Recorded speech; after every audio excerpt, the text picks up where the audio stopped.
Hello and happy season finale, our dear Dateable listeners. Welcome to another episode of Dateable, a show all about modern dating where we're going to wrap up the season with how to be single on purpose and what it means to be single and how to relish in being single. And at the same time, balancing wanting to date and wanting to be in a relationship. Mm-hmm. And don't worry, we're not going anywhere. We know that we're on different seasons now, but basically we're still here every week. So if that was a fear of yours, no fear. But I still can't believe we're at the season finale of season 12. It just keeps going, you know? Like, this is the gift that keeps giving. There's always new material in the world of dating and relationships. We're not going to stop, okay? We're not going to stop. Just because the season is ending doesn't mean we stop.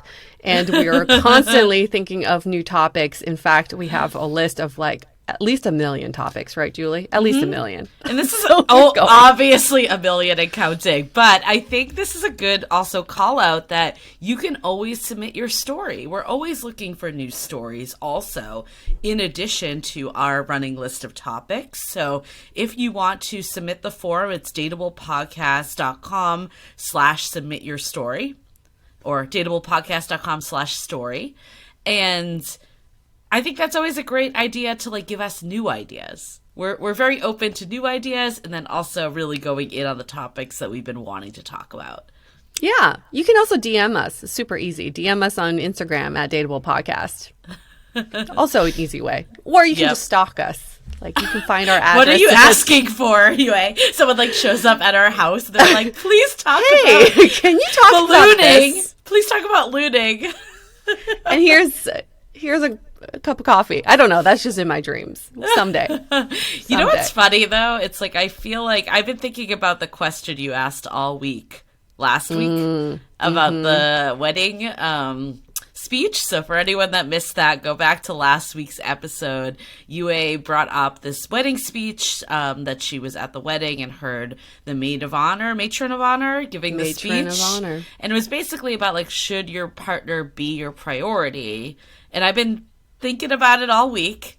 And I feel like it also plays in very well to this week's episode because he's kind of like, your priority should be yourself in a way. Like if you don't have your baseline down, you can't be a good partner to someone else. And like maybe it's just the word priority that keeps throwing me off. I asked a few other friends about this because her exact words were prioritize your partner above everything else. Above your family, above your children, above your work, above your dreams, above your soul.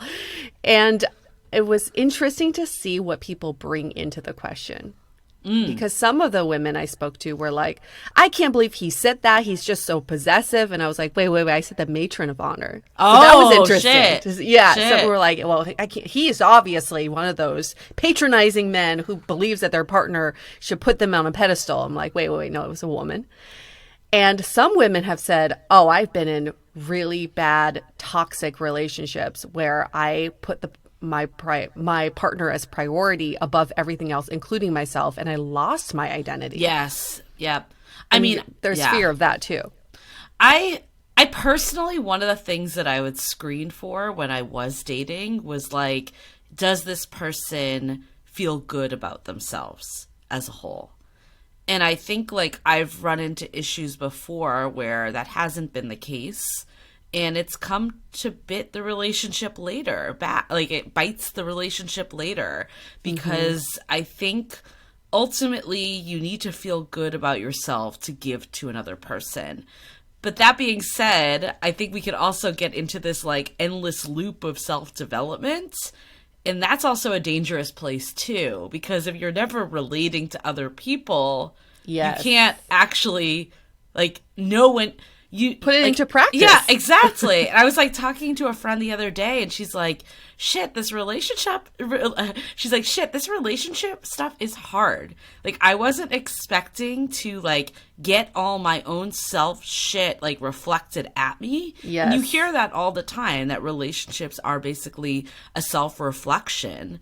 And I was like, I saw this quote somewhere that like people like jump ship when it gets too hard to work on themselves, but really like that is kind of like an out in a way, because it's safer because someone's not like putting this magnifying glass up to you to see where your issues are. So you're basically saying like, I'm going to go work on it myself. Yeah. And then you don't have that accountability. But then also in other situations, someone should work on it themselves. So it's a very hard line, I think. We've been talking to a lot of our listeners who have found partners in the time that they've started listening to our podcast. Mm-hmm. And I love to credit us for them finding their partners. But when you step back and think, it's not that the podcast has helped people find their people. It's that podcast, including ourselves, has helped people find the right relationship and how to create the right relationship. And I've said this quote before from the founder of Hinge. He says, you don't find the one, you create the one together.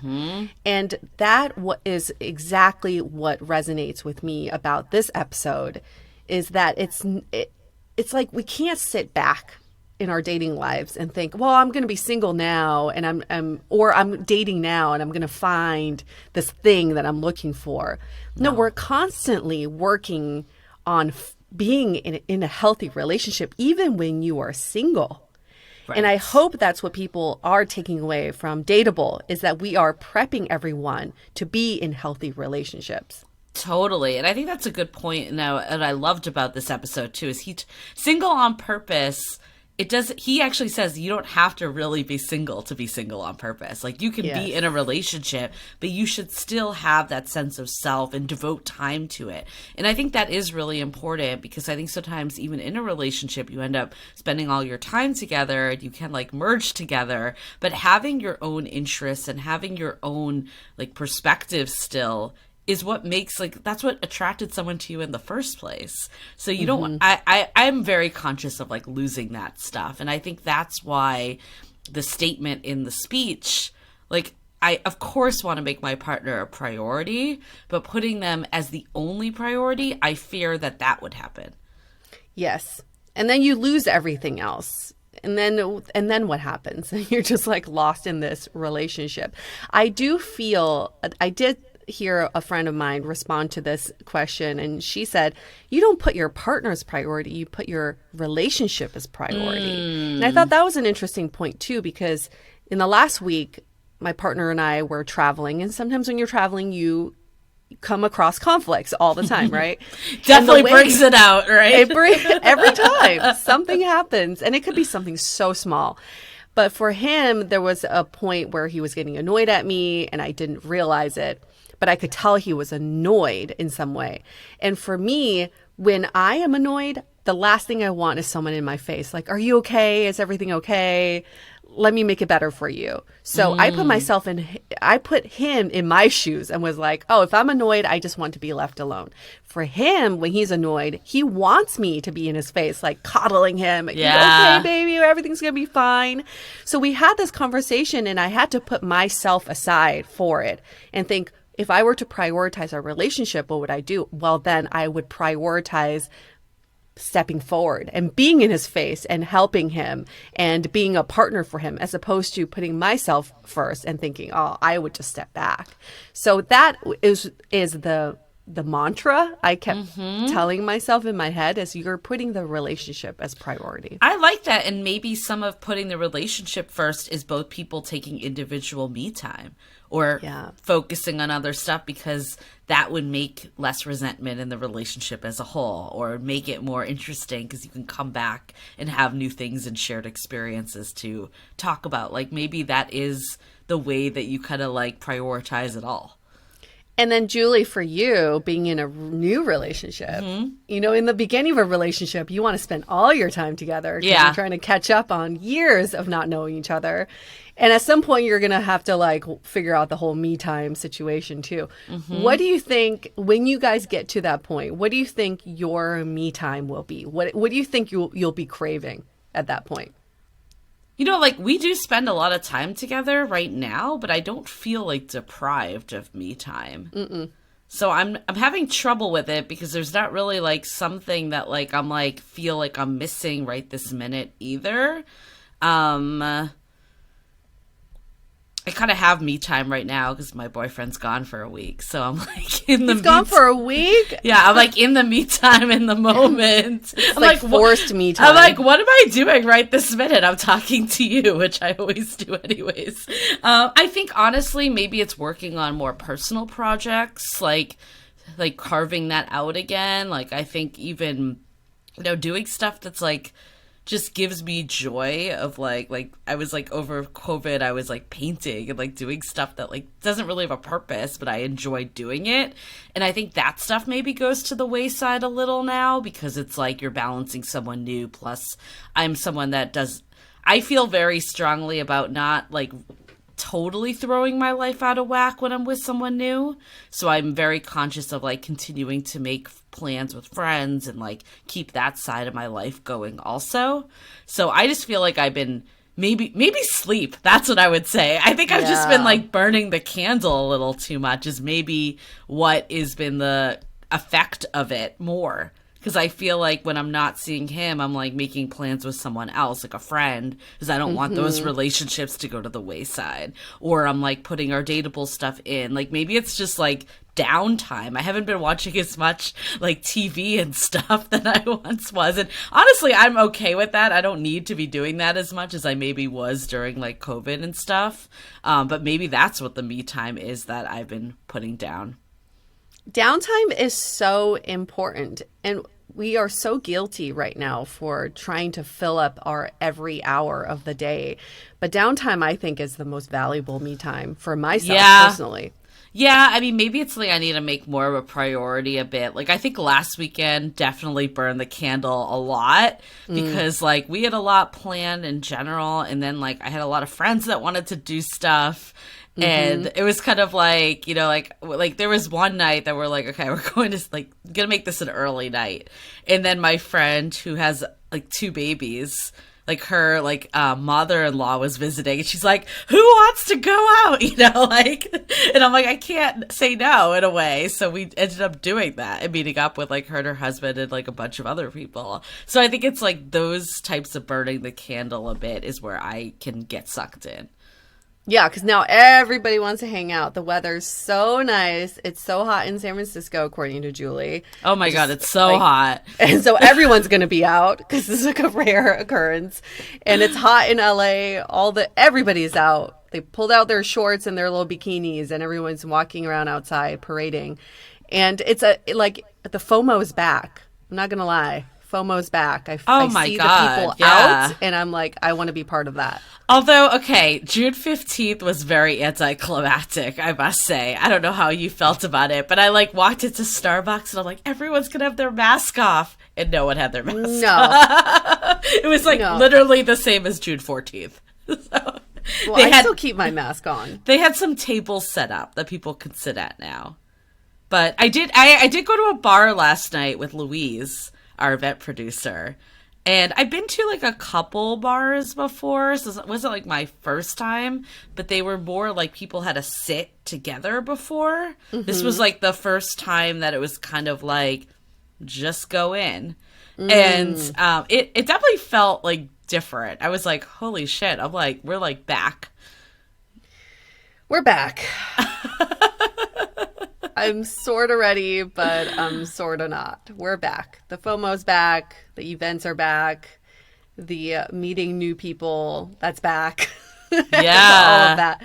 All the extroverted activities are back, and I'm slowly prepping myself.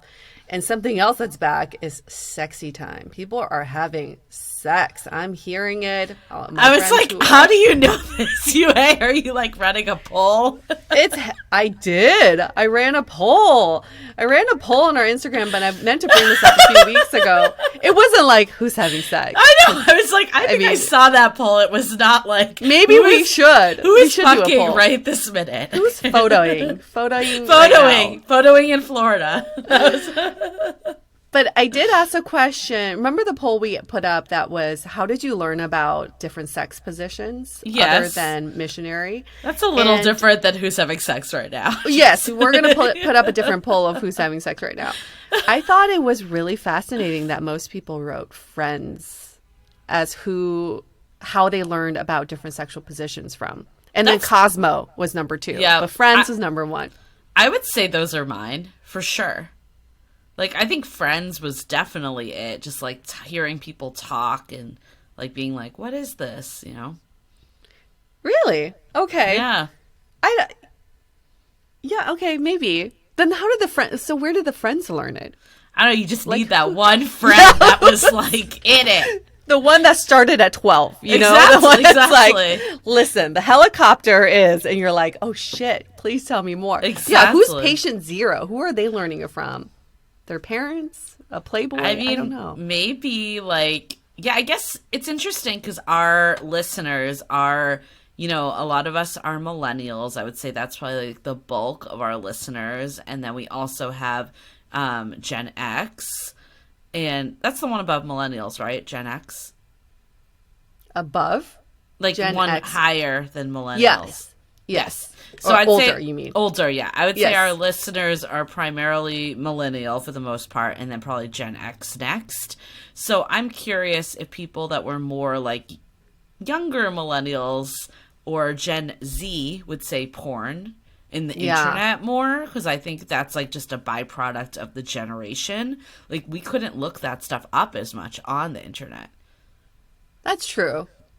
Yeah, that's true. I would say, I guess my answer would be porn, but I guess that would be later in life. Or I guess, Yeah, you you weren't VHS looking porn. at porn. Unscrambled Showtime. I know. I still always think about. I talked about this on the episode we did with Matt a while back about like how like we used to steal cable growing up, and then all of a sudden like it would just like shoot through porn. We'd be like watching like a nice G-rated movie, and it'd be like people fucking, and then my parents would be like, "Ah, turn it off."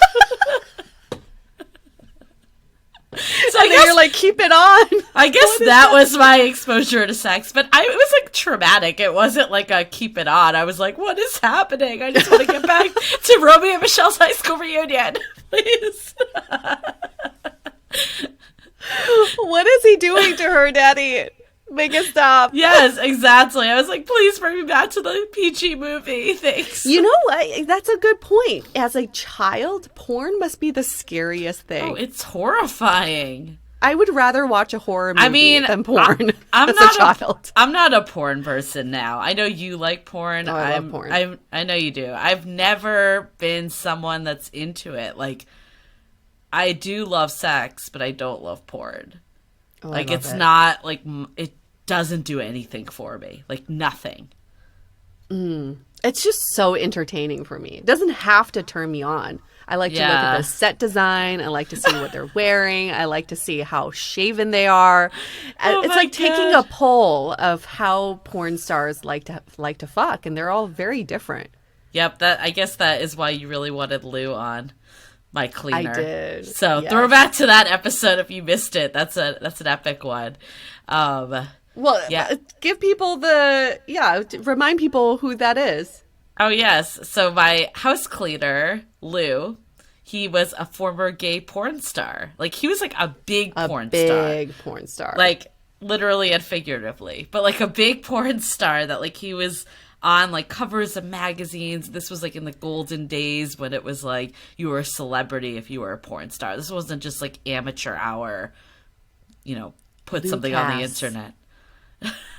We looked him up. I looked up his penis. It's huge. I think I can verify. I feel like that's kind of a prerequisite if you're in the industry, right? Like, they're not going to be like... Yeah, I mean, it's not going to be a micro penis, but also I met him in person. We had him on an episode. He came to my apartment to record, and I was not expecting how big. He was willing to show, too. He didn't show us in person. He was willing. Yeah, I was like, what was happening while I was in the bathroom? Like, I feel like he would have pulled it out if I asked him. 100%. 100%. Probably not for me because I'm a client, but for you. just for me. I'm not a paying customer. Although he did clean you his ex-boyfriend's place too. So. For years.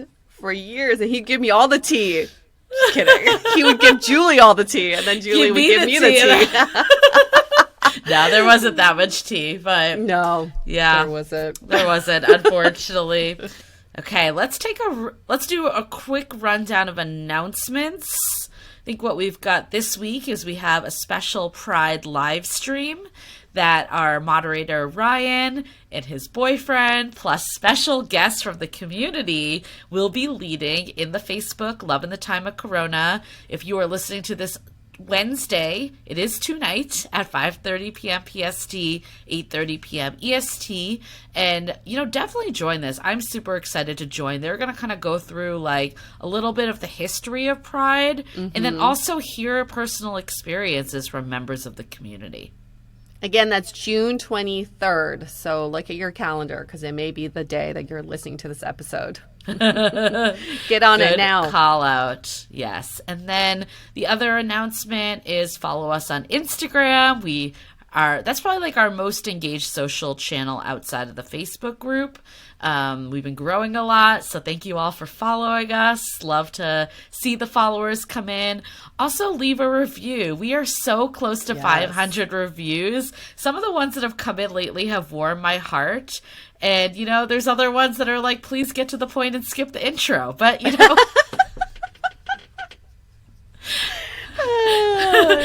Forward button, all right? Yep, there's a forward button. But also, look, we hope you leave us a good review. There's a lot of time and energy that goes into podcasts. I personally feel like if I listen to a podcast and it's not my cup of tea, I don't feel the need to review it. I just move on.